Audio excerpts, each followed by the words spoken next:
Du collectif des habitants de Diamaguène. Diamaguène a été créé en 1960 par les ex-habitants de Baye Gaïndé, déguerpis par l'État du Sénégal pour la construction de cités HLM 1 et 2. Samba Dramé, futur chef de quartier, va négocier avec les familles Lebou, Mahed Gueye et Daoud Fall 2 titres fonciers de 7 hectares 20 et 4 hectares pour un montant total de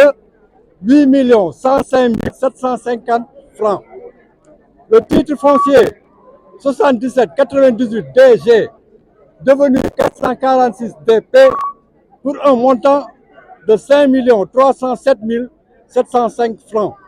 Le titre foncier 99 93 DG devenu 314 DP pour un montant de 2 800 000 francs. Les populations vont verser 6 516 800 sur un montant total de 8 105 750. Avec le temps, les propriétaires terriens, impatients d'encaisser le reliquat, vont porter l'affaire en justice. Le tribunal finira par casser la vente, alors qu'il ne restait que 1 500 000 francs à solder. La vente est ouverte chez le notaire, maître Nicolas Mbaye, et il était dit que quiconque voudra récupérer sa maison devrait s'acquitter d'un montant de 50 000 francs. Les populations vont cependant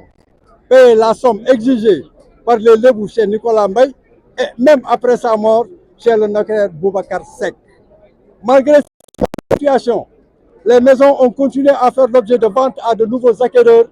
provoquant ainsi une confusion totale parmi les habitants de Diamaguène. Ces nouveaux ayants droit, sachant qu'ils ne peuvent pas entrer en possession de leur maison, vont emprunter de l'argent à des banques de la place en laissant leur titre foncier en guise de garantie. Ces maisons, une fois hypothéquées, vont devenir de propriété de la banque qui va les confier à la Société nationale de recouvrement pour une mise en vente.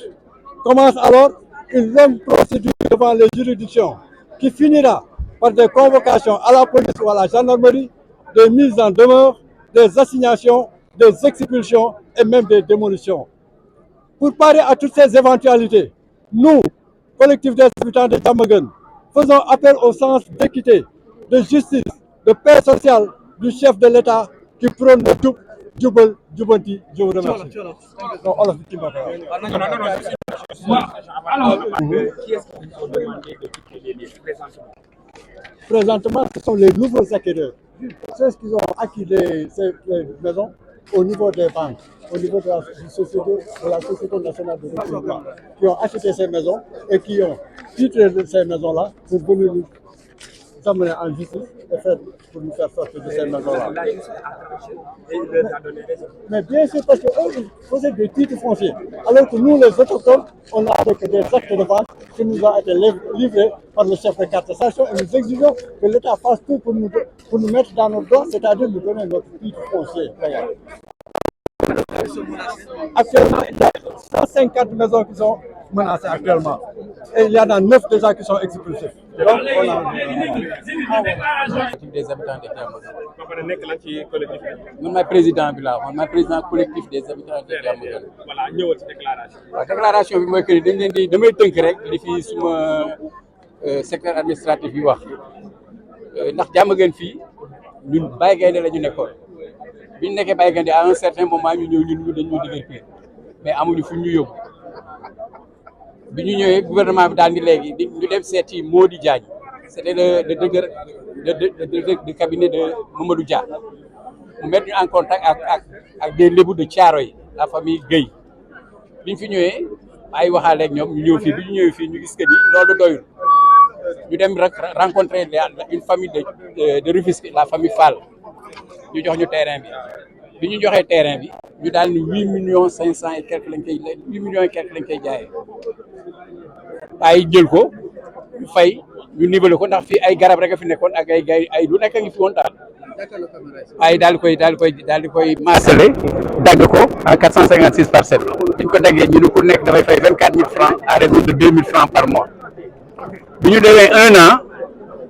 ay dajale daal di am 6 millions 500 et quelques ñu dem verser ko léegi mu des 1 million 500 et quelques il s'est trouvé que ni dafa am ñu opposé woo di léegi dañu créer une coopérative d'habitat moo gën a yenu maanaa ko ñu koy def ci turu nit bi ñu créé coopérative d'habitat bi à chaque fois ñu dem au tribunal le chef de quartier qui était là gagné leen de 65 à 69 à chaque fois bu ñu demee ñu gagné leen ñu rejeté leen ba en 70 lañ leen reconnaître en ce temps-là il y avait un Français qui était là qui s'appelait Maître Wadi il y avait Maître Wadi qui était là moom moo doon avocat Samba Dramé boobu Doudou Ndoye ci moom la nekkoon Doudou Ndoye foofu la nekkoon ci kii bi Wadi di dem Wadi est parti en 75 bi ñu demee en 75 bi ñu demee en 75 léegi daal di dem Doudou Ndoye jël porté affaire bi à chaque fois ñu dem au tribunal c'est Samba Dramé qui gagne ba à la fin comme amoon na longueur amoon na lenteur aussi ñu jox dëgg léegi dañ leen di rembourser seen 1 million 500 bi ñu leen amee 1 million 500 bi yéex Samba Dramé interjeté appel de fil en aiguille renvoyé nañ ko avec Doudou Ndoye renvoyé nañ ko lu war a mat avec Doudou Ndoye renvoyé nañ ko lu war a mat 4 ou 5 fois bi ñu ko renvoyé le 29 avril 1976 ñu fixé affaire bi ñu ko fixé le 8 avril mu Doudou Ndoye désisté bàyyi Samba Dramé amatul woon avocat bi mu amul avocat ñuy renvoyé affaire bi di ko renvoyé ba 29 avril ba avril 76 fin 76 début 77 ñu cassé vente bi ñu ne léegi dañuy def que ni di ñu fayoon dañ koy considérer comme location terrain bi les 6 millions et quelques yi ñuy fayoon dañ koy considérer comme location terrain bi léegi chaque propriétaire maison dafay fay 40 000 francs par parcelle à raison de 2500 francs par parcelle 50 000 francs à raison de 2500 par parcelle bi ñu ciy demee de fil en aiguille xam nga tamit paa yi mënuñu woon nangu nga jënd terrain ba pare nit ñëw ni da nga koy fayaat loolu moo indi problème moo indi différence bi ñu demee nag ba ci kanam ñu commencé fay ndax bi ñu commencé fay tamit boo seetee ñi fay sur 456 parcelles 350 et quelques parcelles fay nañu seen 50 000 chez le notaire pour ñun à notre suñu problème moo doon que ni bu ñu fayee notaire bi comme lébu yi ñoo jëloon Doudou Ndoye jël lébu yi kon boobu bu ñu fayee 50 000 yi ñun dañuy quitte avec les lébu là mais